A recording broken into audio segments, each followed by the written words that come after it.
What's up, guys? Welcome to another episode of Brand Builder TV, where we want to teach you, show you, bring the people on that can show you how to brand and market in 2020 versus 2004. The biggest difference, 2004, it's what you knew and who you knew.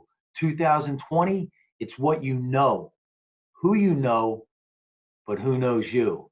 That's the difference between 2020 and 2004. Look, I'm pumped for this episode. We actually had to figure out a great time for both of us because we both not only have awesome haircuts, both from the East Coast, but we have a lot of balls in the air, and that's what an entrepreneurial DNA is. When they kicked me out of high school, I realized I had the entrepreneurial DNA over 20 plus, going on 30 years ago. That's how old I am. But when you can understand that who your DNA is, who you are, what makes you tick, that's when you're going to start to win. That's when you're going to start to get that clarity. That's when you're going to start moving in that direction. And that being said, let me introduce you to John. John, I'm going to hand you over the stage. Give us that 30,000 foot view, who you are, where you came from, where you're at today, and where you see yourself going. And we're going to chunk that down and bring out those golden nuggets. Awesome, Dave, man. I really appreciate you having me on here. And I love the East Coast approach here, even though you're on the West Coast, being a Boston kid. It's funny, like proximity matters, right? Because here in Boston, if you're North Shore, South Shore, you hate each other. But then when you move outside, you're like, oh, kid, what's up? And then like East Coasters like, oh, Jersey, fuck you, that type of stuff. Yeah. And we see each other in Cali and we're like, hey, what's up, East Coaster, right? So anyways. It is. East Coast boy here. So I grew up in Boston, still live here. Went to school for marketing because I didn't know what I wanted to be when I grew up. Got into sales with DeWalt, so driving around power tools, giving away free tools to construction workers. It was more event marketing than anything else. Got into real sales with Xerox. That's where I started selling copiers. Wow. Yeah, and I mean, talk about selling a commodity, right? I mean, that's where I got my real, true sales education. Dude, I don't want to cut you off, but check this out. So one of my keynotes is the Tommy story. Tommy owned a copying, fax and copying machine, B2B company, and that's how I got that's it, man. There you go, 40 man. to 50 cold calls a day, brother. I mean, again, talk about selling a commodity, right? It's like 45 pages a minute over 42 pages a minute. Ooh, yeah. But it scans to email. Yay. Yeah. Right? So, that's where I learned relationship selling. Wow. That's also where I learned how to take rejection. Wow. So I did that for about a year and a half. And then I started a company with a few buddies of mine from high school. We did outsourced IT services to the SMB market. So companies under 200 employees, we managed their infrastructure. And I was 25, so I had no idea what I was doing. So I took every training there was. I took Sandler, Miller Hyman, Taz, Spin, you name it. And I came across this company called Barrows, and it was a training company that I loved because it was super, super tactical and easy to do. I'm a KISS guy, right? Keep it simple, stupid. Used it, helped grow Thrive Up. We were the fastest growing company in Massachusetts for a few years in a row. Got us to about 12 million in revenue and about 85 employees, and then sold off to Staples. So Staples came and bought us. Wow. Spent about a year going through that integration, and come to find out, apparently I'm not a corporate guy. I don't have much of a filter, and I really don't like playing politics. So after a little while, Staples offered me another position. Nice way of firing me. And looking for a job, and Basho said, John, want to be a trainer? And my gut reaction was absolutely not. Like I really, because most trainers suck, right? Most trainers either failed sales professionals or professional presenters, right? Yep. So I didn't want to be that. They said, don't worry, you have to sell so you can train. All right. So I joined on, took on some bigger accounts, brought on some bigger ones. And to make a very long story short, they screwed it all up and I took it over. New CEO came in one day, fired everybody on the spot, went all in on software, left the training on the side of the road. As we were talking beforehand, I'm not the smartest cat out there, but I'm definitely an opportunist. Mm-hmm. And so I rolled into his office and was like, well, that kind of sucks. Just out of curiosity, what are you going to do with the training? And he didn't have a good answer. So I was like, can I have it?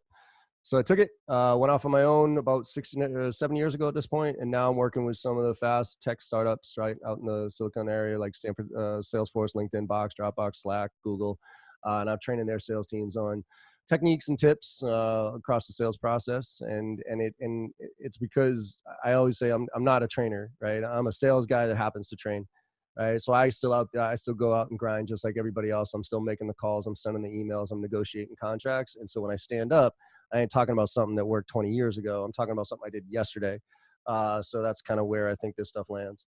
Well, I love it, man. We have so much in common, man. actually starting with the selling copiers and fax machines door to door, and cutting your teeth on, look, at the end of the day, like you said, I'm doing 50, 60 cold calls, physical cold calls a day. My territory center city, Philly, and I'm working my way down the 40, 50-story buildings, right? Working my way down, just getting trampled. But I learned so much from that I still take today and have taken with me over the last 20 plus years of being able to build and sell 3 companies in 3 different industries, and also crash one to the ground, which is really my biggest asset when I am training people or coaching people or whatever title you want to put on it, because that window of time, there's not a university in this world that could have taught me what I learned. I live my MBA, man. I live it. Yeah, and you said something that's so important that I always want to go to in this show, and that the reason I create this show is learning the difference between branding and marketing in 2020, right? In the times we're in and where we're going, because the evolution, as you know, John, I know I'm speaking to the masses here.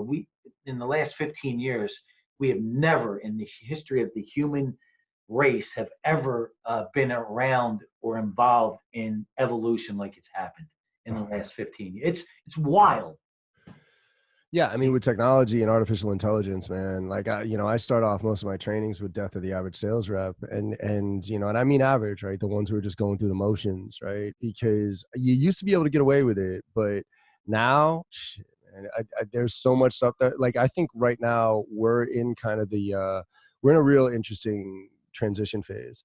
I think we're like, look back at manufacturing, years back, right? Like there was still people that put the widget, right? And what they were doing for a period of time, they were actually teaching the machines how to do that job, right? They didn't know it, but they were doing it. They were like, okay, they were optimizing and getting better, and the machines were learning. Not sales I think sales right now is in the exact same spot, right? We're using these technologies to try to automate stuff because we're trying to look for the easy answer of how to get that response from that email, get that person to call us back. And we're using all these cadence tools and all these kind of, these tools that help us, quote unquote, be more efficient, but they're really automating. And with artificial intelligence in the background, it's learning. And I'm seeing emails go out there right now that are more personalized by an AI bot, that are more personalized than I could ever write. And they're doing it in seconds. Oh yeah. Like there's stuff, there's tools out there that I'm legitimately watching pull personalized information and write very tailored emails in 20 seconds. And, maybe there's something a little off there, but the human eye, you know what I mean? Like right now it's getting scary, and reps are, I think I don't think it's going to replace reps in general. I think average reps are going to be salaried and rolled under marketing and operations, not sales. You know what, man? That's an awesome. I'm so glad you went down this direction. And as you're talking about this and the AI and replacing, and we're talking about back in the industrial days where they were working themselves out of a job, they didn't even realize it, right? Yep.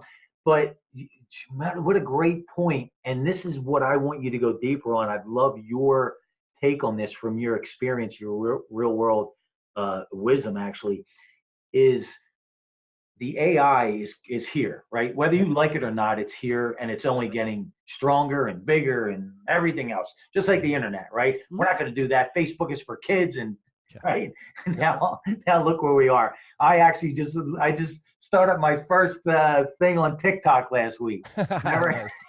So look where we are, right? The evolution train's either leaving with or without you. It's either running over or you're jumping on. But talk about what, in your opinion, and we're just going to say salesperson, sure. I don't care what industry, because you can talk on this, needs to do to rise above the noise in their industry, so they don't become that, like you said, commodity, right? So they don't become cattle.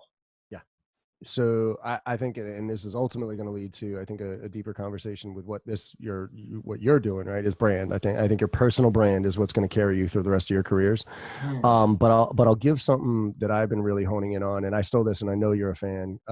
Gary Vaynerchuk. right? So of course, right? 100. So when I first got hooked into him, and it was because of something, he's got a lot of like nuggets and things that he throws out there. And this one video I saw that really resonated with me, he said, everybody talks about content is king, content is king. He said, fine, if content is king, then context is God, right? And that got me thinking about marketing and sales. Marketing is content, sales is context. If we as sales professionals are not putting any context around our content, then we're no different than marketing, and I have no idea why we're getting paid to do what we do. Repeat that though. Marketing is content, sales is context. Okay, you've got to go deeper. So here's an example. Let's talk about giving a demo, right? Most sales reps start off like, hey, Dave, thanks so much for your time today. I really appreciate it. Is this still a good time? First of all, they ask bullshit questions. Like, is this still good? Of course it's on my calendar. Shut up, right? But they'll say, is this still a good time? Okay, look at about a 30-minute demo here that I like to go through. If you have any questions as we go through it, just let me know, okay? Right? And then they press play and they go through every slide like they were badged for in boot camp. Right, and you'd rather have root canal done. Right? And they pause intermittently going, does that make sense? Does that make sense? Does that make sense? Right? First of all, anybody ever said no to that question? And you're like, no. And even if they say yes, does it tell you whether or not it made sense? No. No. Right? By the way, I used to ask that question all the time. And I realized what I was doing is I was asking myself that question because I knew I just rambled for like 10 to 15 minutes and I'd pause. I'd be like, does that make sense? Because I don't think it did, but you nodding your head, right? Please help me out here. Right? And at the end of one of those piece of crap demos, what you get is, and by the way, this is for everybody listening. If you ever hear this word at the end of one of your demos, you've done a miserable job. And it's the word digest. Yeah. You know what, John? I need a little time to digest what you just told me right there. Why don't you circle back in a couple of weeks and we'll take it from there, right? If you just stop and apologize to the person that you just wasted their time, because it is our job to help them digest the information. If they walk out of the conversation more than confused than they were walking in, we've done a terrible job. I wrote a blog post, so getting back to context, I wrote a blog post a little while ago called Sell to the 20%, which is my fundamental belief that pick any product or service you own, okay? Any product, I don't care what it is. I guarantee you only use about 10 to 20% of the functionality, whatever that product or service is. Your clothes, you wear them maybe 10% of the time, best. Your car, you drive it in the office, let it sit there, drive it home, right? Your iPhone. I mean, this thing has more power than we used to send somebody to the moon, for crying out loud. But yet most people check their email, Snapchat, whatever. So because most people only use 10 to 20% of the functionality, whatever they buy, that's how I believe people buy. They only buy the 10 to 20% that's most relevant to them. So here's content. If you're just going to go through your demo, okay? I have my degrees in marketing, okay? I could do a better demo than you can if all you're going to do is press play. I can go online. I can create an avatar and click-throughs. And if you click on this, I serve you this information. I click on that, I can serve you this. And I can then analyze where you were and how long you spent and then serve, right? I can do it way better than you can if all you're going to do is press play. That's content. I don't need a sales rep to do that. Context is, hey, Dave, thanks for taking the time. First of all, do you have a hard stop at 3:00 instead of, is this still a good time? Do you have a hard stop at 3:00? All right, Dave, look, I appreciate the time here. I got a demo here, but before we go into that demo, I really want to spend the first 10 to 15 minutes here talking about what you want to get out of this. Like, what are some of your main priorities? And then I'm going to cut those 30 slides down to probably the 10 that are most relevant to you. Is that okay with you? Question. All right, Dave. So, out of all the stuff that I just heard there, all right, now let me walk you through this presentation, right? First of all, our background, whatever. Here's you can look that up on your own. Hey, you had said earlier, Dave, that one of your top priorities was this. Here's the component of our solution that actually aligns with that. And then instead of saying, does that make sense? You say, could you explain to me how that fits into your existing workflow or how that compares to what you're doing now? That's context. Another example here is a social. So let's talk brand building, right? People building on brand, right? I mean, I think you and I are about the same age. I'm 43 years old, right? Gen Xer, right? So when social selling first came out, I was like, oh, Jesus, great. Yet another thing I got to do to be successful in sales. Fantastic. Add it to the list, right? Add it, all right? Yeah. Right? I'm like, and the whole idea of like tweeting and posting and building a following literally bothered me. I was like, this is just dumb, right? and just to build a following, just so I could have 10,000 followers, like who cares? But so what people do is they think that following matters, right? So what they'll do is they'll retweet and they'll share and they'll retweet and they'll share and all this other stuff. I don't need you to retweet something. I need you to put your context around why that thing is interesting to you. So for instance, this is for everybody out there, because this is where social flipped for me, for like where I started looking at it much differently, was instead of thinking about it as building a following, I actually started looking at it as educating myself first. So I should be educating myself on my industry, right? I should be educating on the personas that I go after, on the trends that are happening, right? So what I did was I set up a bunch of tools so I could be fed information about the stuff I should be interested, I should be learning about, right? Business acumen, those type of things, and stuff that was interesting to my audience. Then what I would do is in the morning, I have my morning routine. Instead of, checking my fantasy leagues and getting all pissed off about that type of stuff, or like, reading the morning paper and getting annoyed there, what I do is I read these articles about stuff that's happening in my industry, stuff that's interesting, right? That I'm learning from. Then, and only when I read an article that I think is interesting and that I learn something from, that's when I share it out. And that's when I put my little context on top of it.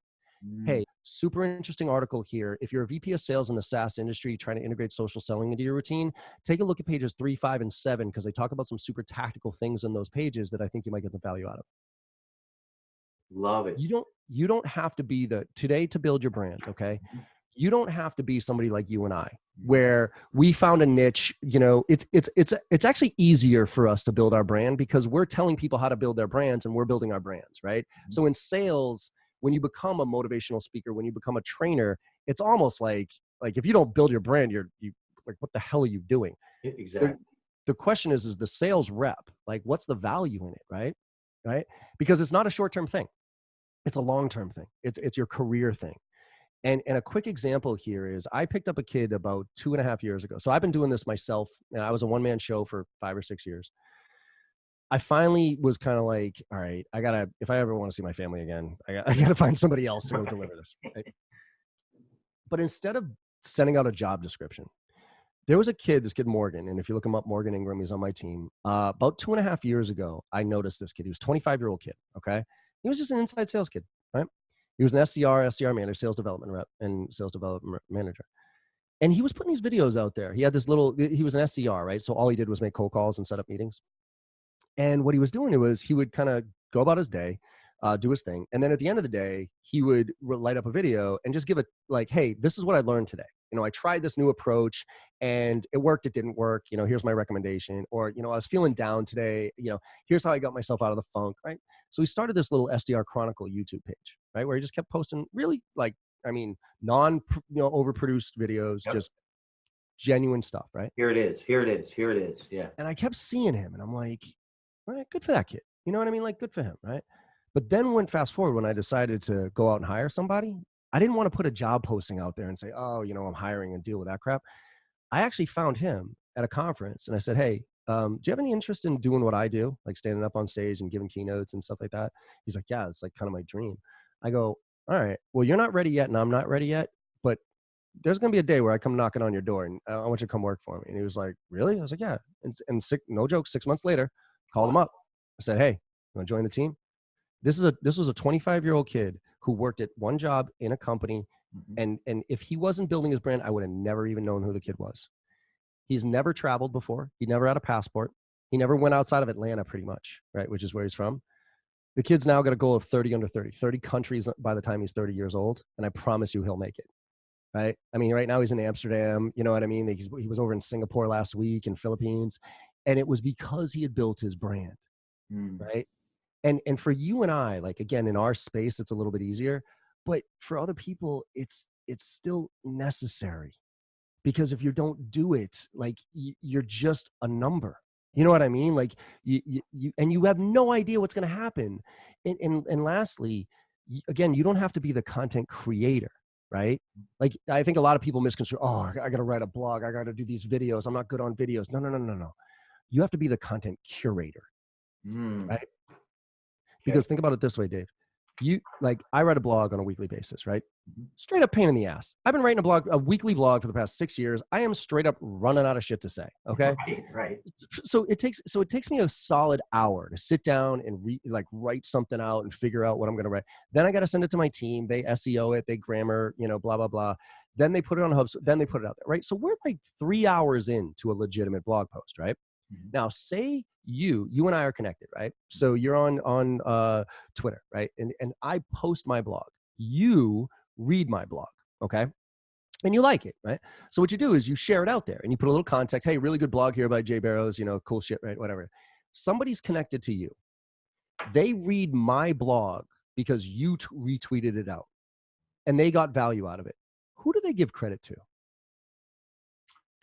Well, they're gonna remember you because you shared it with them, right? Exactly. They're going to give credit to you. I might get another follower. I might have somebody to say, oh, cool, like John has come, Scott. But they're not going to say, thanks so much, John, for writing that post. They're going to say, thanks, Dave, for sharing it. So even though I did all the work, you get all the credit.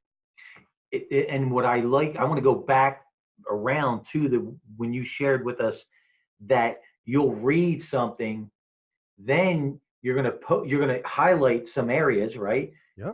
And then post it with a little addition to your own from yourself.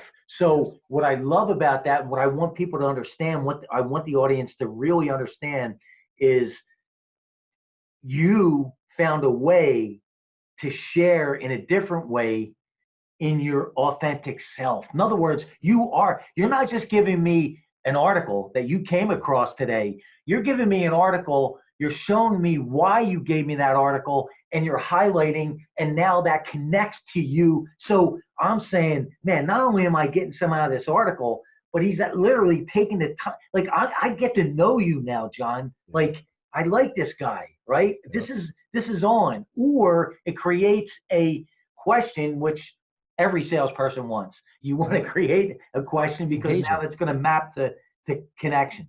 Exactly. Engagement. That's why I'll read articles and I'll call bullshit on the article. I'm like, I actually think this is total crap. Right. And this is why I think it's crap. I'm not just going to call it out just to call it out and be, combative like that. I'm going to say, no, I actually completely disagree with this article. And this is why. Right. And then, who thinks, what do you think? Right.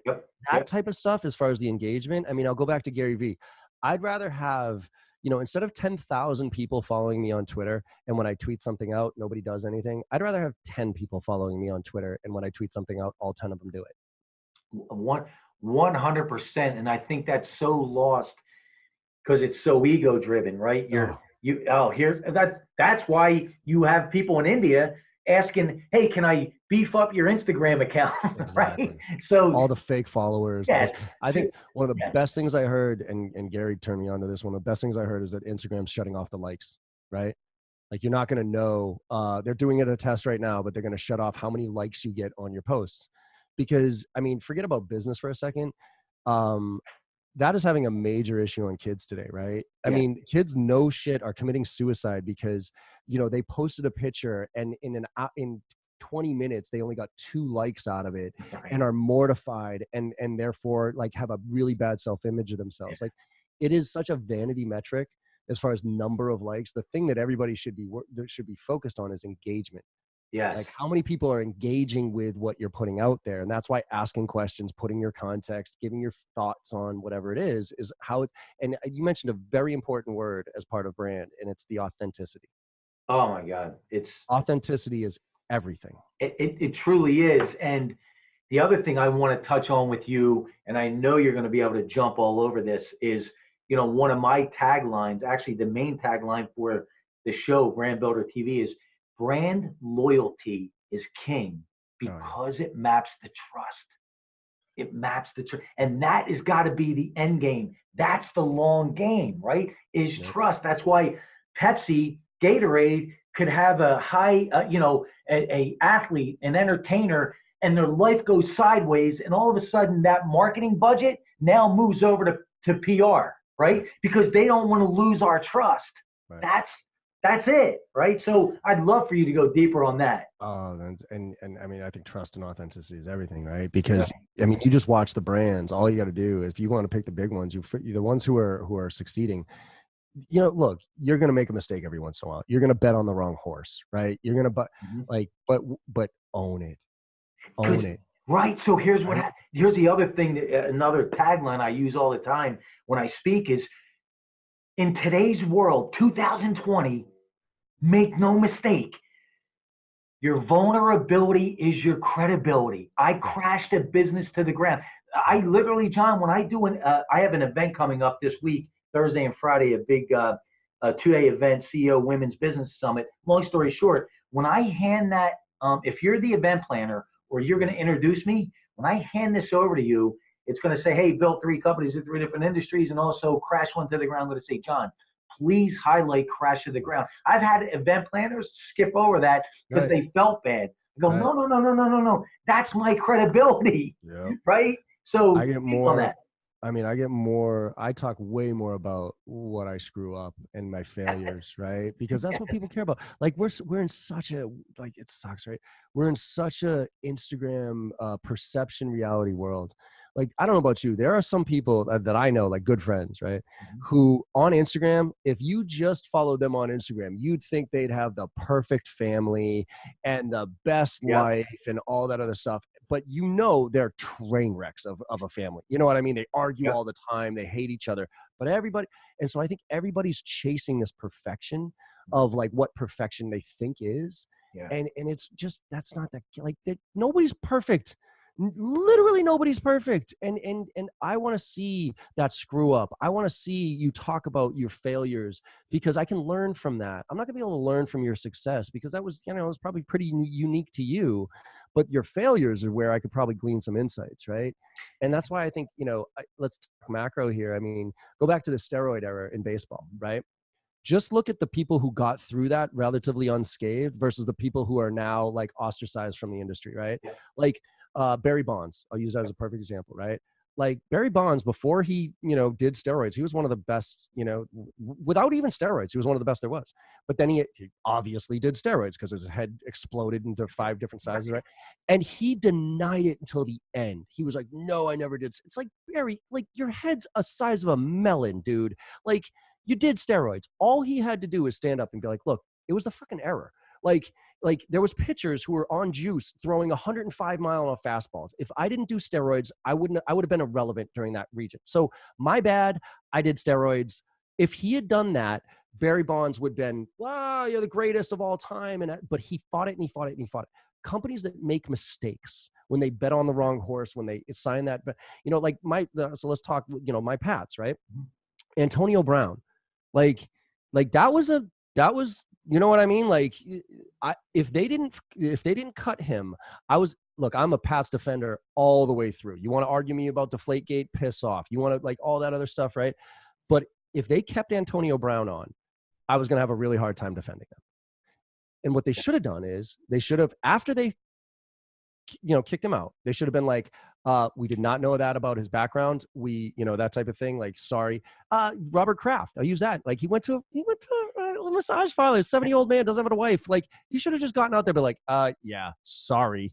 I like going to massage parlors. What do you want from me? It's the ultimate story to absolutely blow that up. What you're talking about is Charlie Sheen, right? When they tried to bury Charlie Sheen with that, I forget the madam that had the black book back in the like 90s.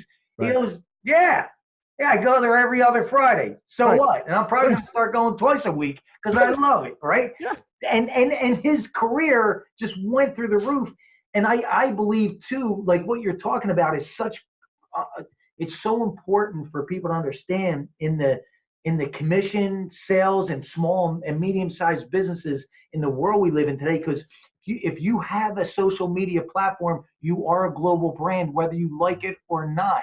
So now, how do you leverage that? And I believe that's why sitcoms died out and reality shows just blew them out of the water. Whether or not they were real reality or not, the point is, did you get the eyes, right? Were the eyeballs on the shows? Yep. And that's why Kylie Jenner became a billionaire at 23 years old, right? Because of the brand. I actually use her as an example, right? So when I tell people, like, you don't think brand matters. Okay. Let's use a couple of macro examples here, right? The Rock, right? Dwayne Johnson. Yes, right? Love The Rock. Absolutely love him. Do you know how much The Rock gets paid every time he posts on Instagram? Okay. Every time he posts on Instagram for a movie that he's promoting, that he's in. Okay. Yeah. And he's getting paid $20 million to do. Yep. He writes it in his contract. Do you know how much he gets paid to do one post on Instagram that says, yo, go check out my new stuff, whatever in Hobbs or, the new, Jumanji or something like that? What's that? $1 million. Yeah. $1 million to just do one post to promote his own movie, right? But you think about it, you're like, well, that's absurd. But you know how many Instagram followers The Rock has? 140 million. And it is the best marketing dollar that studio will ever spend, right? Because SEO and billboards and TV, whatever, you got 140 million people that love The Rock. And he goes, go check out my stuff. They're going to go check out his stuff. And guess what? Guess who's one of the most authentic people out there? The Rock. I mean, he talks about his failures. He talks about his success. He talks about when he's feeling depressed and how he went through depression. You know what I mean? Let's go back to your example, Kylie Jenner, right? Mm-hmm. I mean, Kylie Jenner single-handedly built Snapchat, and she actually single-handedly ruins Snapchat, right? I don't know if you remember, like 2 years ago, Snapchat updated their UI, right? And it wasn't good. Like, people didn't like it. Yeah. But that's kind of the appeal of Snapchat. It's kind of hard to figure out. That's why parents don't get it. Kids like it, type of thing. It's right? cool. It's cool, right? Yeah. But they updated their UI, and Kylie Jenner one day wrote a tweet, and she said, "Does anybody else not log into launch Snapchat anymore? Ugh, so sad." And that's all she did. Literally, the day she did that, their Snapchat stock price dropped by 7%. Which was a $1.5 billion hit on their market cap. Wow. Billion with a B. With one tweet. You tell me brand doesn't matter. You tell me personal brand doesn't matter. You almost look around going, we need to protect her now because put her in the footmobile so they don't come after her. I mean, right? That's a billion. What billion. I mean, what a time we live in. And again, I love to one of my biggest passions is showing people, sales reps, business owners, how to create their own stories, right? That's going to connect with your audience, whether it's digital, physical. I mean, think about this, right? Look what we're doing right now and how many avenues and leveraging points you can use on one half-hour episode of a podcast that you're on. And when I stand up and in front of sales reps and commission salespeople and say, how many podcasts are you on a week? And they go like this. I go, if you're not on 3, you're losing. Yeah. Right. And that's what, so tip here for people to start, right, is this what we're doing right here. First of all, it takes almost no technology. Right. We got Zoom. We're doing our thing. Thank God I wouldn't be here if it did. Right. Exactly. So now what you can do with this, and this is how I started mine. Right. And this is how I would recommend anybody do it. Because this is how I learned, by the way. I don't learn by reading books. Right. I was not a good student in high school. I have a shit memory. Right. I learned from talking to people who are smarter than me. Mm-hmm. And so that's one of the main reasons I did that. What I started my podcast. Right. So, and what I was doing, I was just interviewing people, and it was actually on Facebook Live, right? Because I was looking for audience engagement and I was trying to answer questions, and then that didn't really take off as much as I thought it was. So I started bringing on people and we started doing interviews.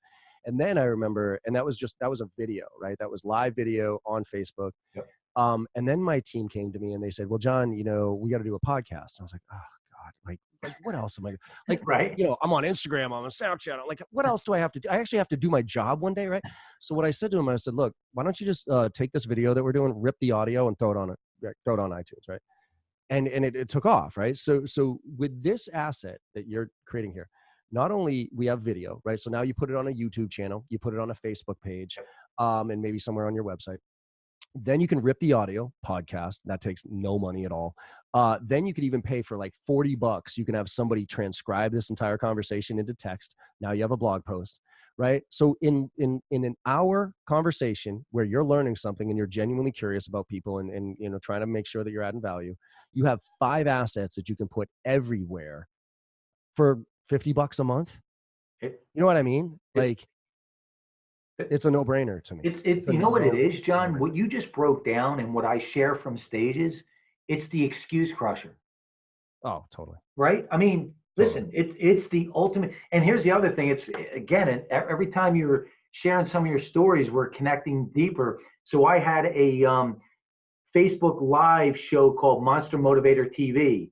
and it was a mobile show. So I'd either come to you or you come to my studio in Southern California, and it was Facebook Live. So we would answer questions, but it was always a guest, right? Maybe one or two episodes. I think we got about 80 something episodes on Facebook. We had our YouTube. We had our own. We created our own channel, and but here's one of the things though that people don't understand, that salespeople have to understand, and business owners. And John, I know you're going to back me on this.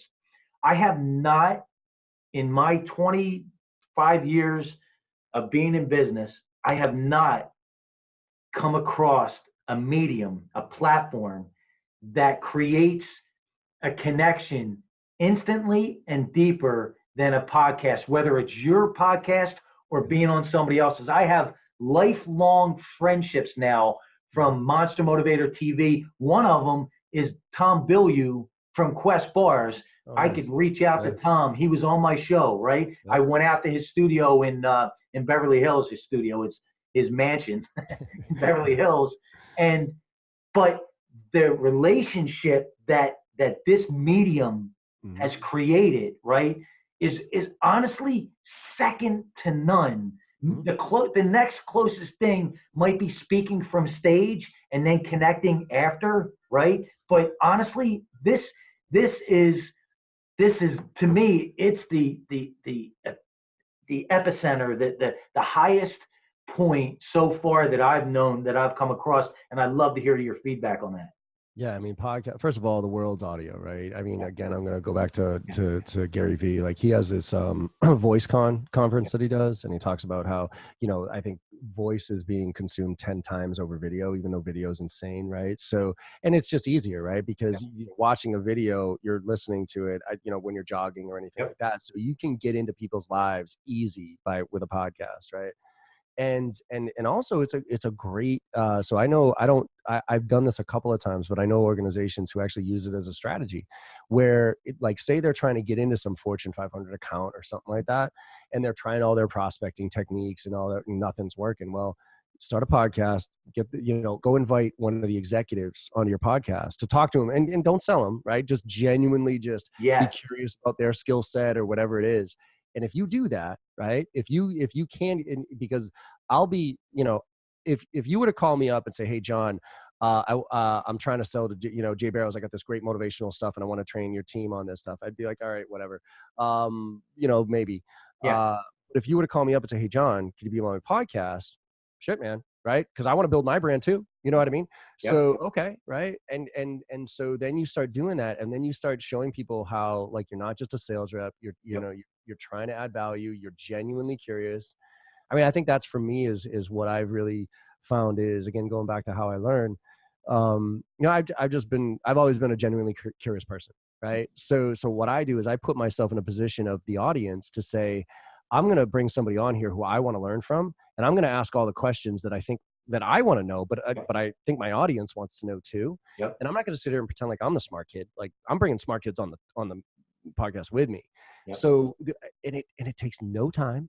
It takes some time, but it takes no money. You can do it off hours, randomly, you know what I mean? And then repost it. And I think it's one of those things where, I mean, you got to pick your medium, right? Some people are really good on video. Some people are better on audio. Some people are really good writers, right?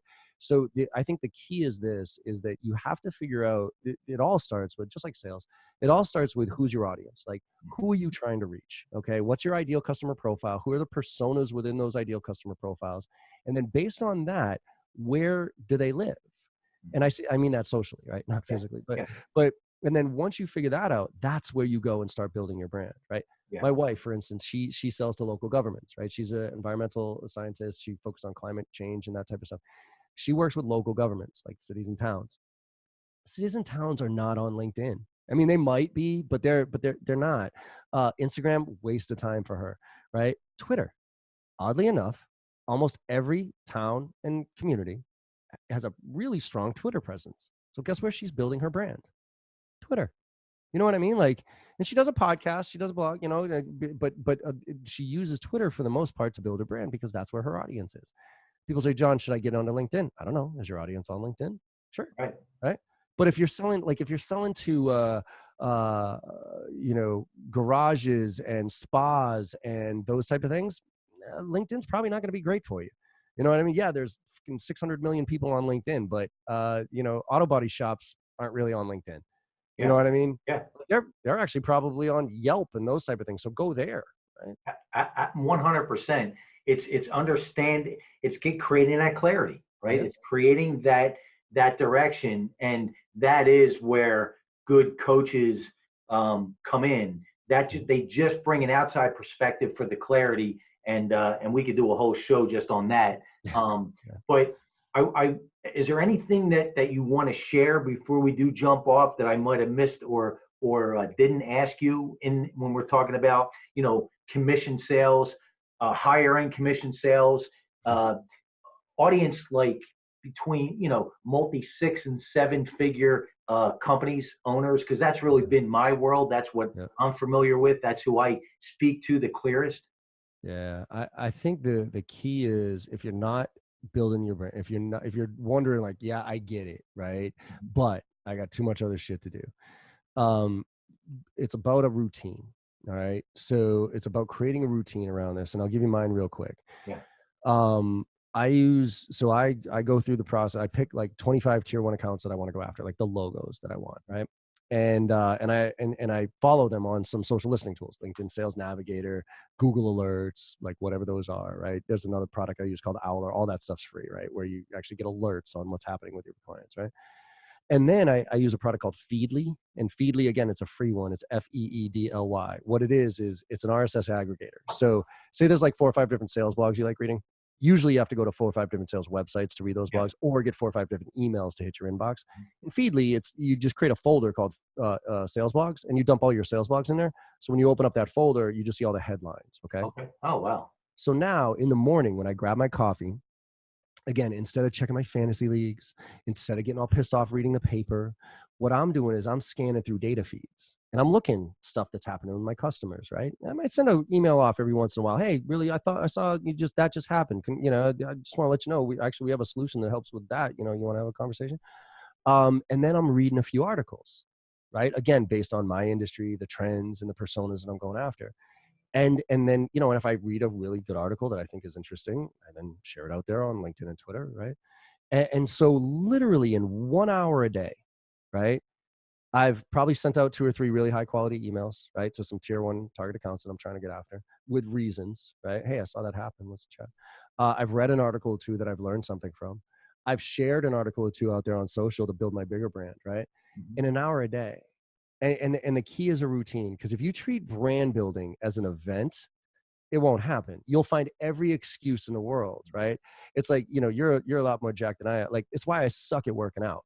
So And let's, lifestyle, right? well, think about this. Well, and it's also routine, right? Because I know, like, I suck at working out because I'm an event-driven worker outer, in the sense that I got a vacation coming up. So, all right, shit, for 2 months, I'm eating good. I'm at the Yeah. gym. I'm getting jacked, right? Then as soon as I come back from the vacation, I'm like, oh, pizza, beer, fuck it, right? And then Right. it's like, oh, summer's here, gotta get back. And then it's like, oh, thank God, Oktoberfest, yay, right? So I know that if I just woke up every morning, did a few push-ups, a few sit-ups, and hit the elliptical, right, for 10, 15 minutes, I would maintain really, really good, healthy lifestyle, right? Yep. But I'm an event-driven worker-outer, which is why I suck. It's the same thing with prospecting. It's the same thing with brand building. If you look at it as this event where, oh, I got to now do this, you will literally find every excuse in the book not to go do it, right? And by the way, when you do it, it's going to take you way more time than it would if you just did a little bit every day, right? Mhm. So if you figure out how to integrate this into your routine on a daily basis, share an article once a day, read something once a day, write that type of stuff, all of a sudden this builds. And don't worry about followers. Don't worry about how many people care. Mhm. Tell your, and one more thing is tell your, document your journey. Mhm. That's what people are more interested in than the result. They care about more about what are you doing on a day, going back to failures and stuff like that. The last story I'll leave you with here is this, and just to put a pin on this. My wife's younger brother, he's much younger, from a different father, right? And I think he's like, at least 15 years younger than her. He was a tiny kid in school, like, and he got picked on a lot because he had some medical issues and that. So he had a really rough childhood. Okay. So then he got into college, and he got a psych degree, like a psychology degree, right? And he ended up actually getting into heavy metal, like thrash metal, which I think is awesome, right? And like, not a huge fan myself, but he's killer at it, right? That's his outlet. Yeah. That's his outlet, right? So now, and as he was building that, right? So I said, Michael, get on, you need to get on Snapchat. You need to get on Instagram. He's like, well, why, John? I go, let me ask you this. You got your psych degree, right? And he was doing nothing with it. He had a job, like trying to pay the bills, right? Right. And I said, like, Michael, you went to college to get a psych degree. Why? He's like, I don't know, because I wanted to help people. I said, okay. What if you turned on Snapchat, okay? And all you did was try to figure out how, like, tell people about how you're trying to figure out this, to follow your passion of being a thrash metal band, right, guy, but still trying to figure out how to pay the bills and live a lifestyle, right? Because that's not exactly going to pay the bills. So that's a challenge. A lot of people want to follow their dream, but they don't know how to pay for it. So they have to, right? Yep. I go, if you documented that, if you said, oh man, today, I took this job with this, I can't stand this company, but I got to pay the bills so I can go out on tour next week, right? And this is miserable, but I was able to do this. And say the Michael, so now he, at the time he was 25, right? I go, say, and you got you got like 5 followers, right? That's it. But one of those followers was a 16-year-old Michael, struggling in school, getting picked on by everybody else. And because you were documenting what you were doing, that kid looked at that and said, there's hope for me. There's hope for me. I'm like him. I can see 10 years out that that's me, right? I go, let me ask you, if that one kid was following you and saw and gave him hope, would that make your 4-year psych degree that you paid $200,000 worth it? He said, yeah. I said, all right, document your goddamn journey. Man, that's golden. Right? That's golden. That's it, right? That's it. And just like you said, figure out your strengths, right? So you can, like Gary Vee says, right? Yeah. Figure out your strengths and triple down on them. Yep. Right. And man, I love that, man. I love that.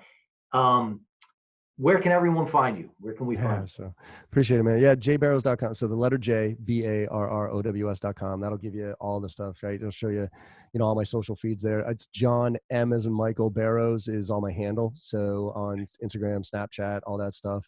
LinkedIn, obviously, John Barrows. And then a little pet project that if you don't mind me plugging a little bit, sure. my passion is everybody was asking when I was going to write a book, right? I'm like, what am I going to write? I told you I'm not a really smart kid, right? Like, I'm not a good reader.